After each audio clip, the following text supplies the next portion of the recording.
ఎవరూ లేనిల్లు ఊయలనందుకోవాలని గరికపోచలు.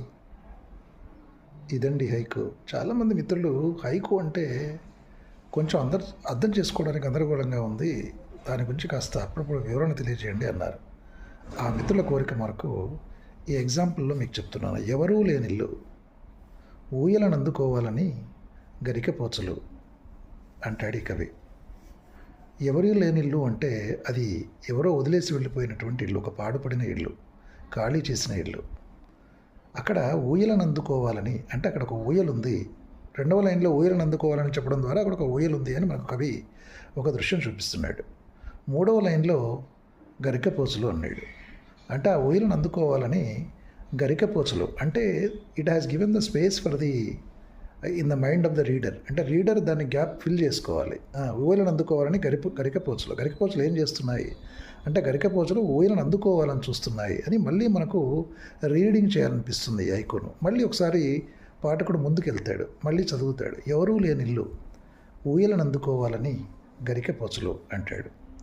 అంటే ఆ ఊయల ఉంది, చెట్టు కట్టినటువంటి ఒక ఊయల ఉందనుకోండి, బయట నేల మీద నుంచి గరికపోచలు మొలిచాయి. ఆ మొలిచిన గరికపోచలు గాల్లో ఊగుతున్న ఊయలను అందుకోవాలని ప్రయత్నం చేస్తున్నాయి.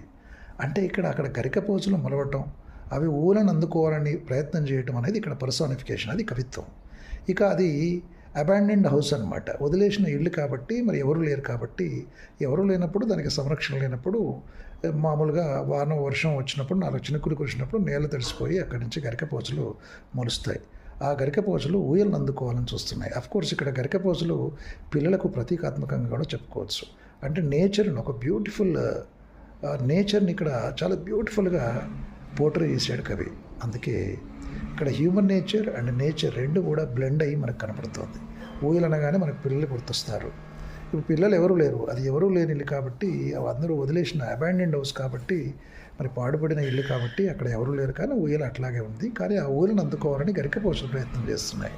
అంటే ప్రకృతి తన పని తాను చేసుకుంటూ పోతుంది, ఎవరి కోసం ఆగదు అనేటువంటి తాత్వికత కూడా మనకు దీంట్లో కనిపిస్తుంది. అందుకే ఇది చాలా గొప్ప హైకుగా చెప్పుకోవచ్చు.